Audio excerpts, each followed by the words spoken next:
جا کے لاہے مرتب میں کرنا آپ چاہیے. کو سچ بتاؤں گا. دیکھیے شاید گورنمنٹ آف انڈیا کی سمجھ میں یہ بات نہیں آ رہی ہے کہ وہ پیشنس ٹیسٹ کر رہے ہیں جموں کشمیر کے لوگوں کی. میں ایک پالیٹیشین کی حیثیت سے نہیں کہہ رہا ہوں, میں ایک جموں کشمیر کے باشندے کے حساب سے کہہ رہا ہوں. الٹیمیٹلی یہ پریشر کوکر ایک دن پھٹ جائے گا,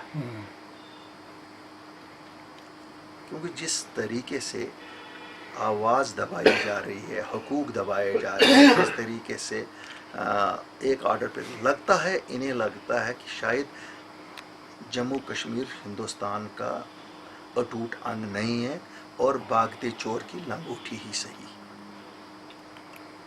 اگر ایسا ہے then government of India should clarify.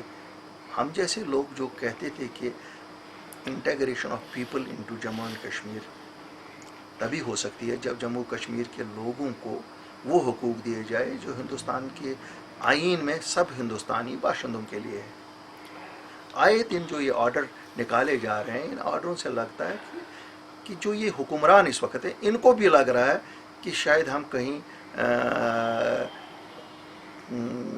کسی کو ہم نے کانکر کیا ہے. شاید جموں کشمیر, ان کو لگتا ہے کہ جموں کشمیر کو کانکر کیا گیا, اور جس وقت جب تک ہم یہاں ہیں تب تک ہم اس کو لوٹتے جائیں. لوٹنے کا مقصد نہیں ہے کہ وہ گھر ہی اپنے لوٹے جائے, وہ ہر ایرے گیرے نتھو کرو کو لا کے یہاں بسانا چاہتے ہیں, اور اس کی قطعاً اجازت نہیں ہم دیں گے. جموں کشمیر کے لوگ ٹھیک ہے, اس وقت شاید لوگ چپ بیٹھ رہے ہیں, آپ دیکھ رہے ہیں سیاسی جماعتیں خالی ریئیکشن دے رہی ہیں. تو سیاسی جماعتیں کس کو ریپرزینٹ کر رہی ہیں؟ جموں کشمیر کے لوگوں کو, اور جموں کشمیر کے لوگوں کی امنگوں کو. اور ایک دن ایسا آئے گا لوگ جب نکلیں گے پھر یہ حکمران اپنی پیٹھ دبا کے بھاگ جائیں گے, جیسے ہم نے دیکھا ہے ہر وقت ہوا ہے.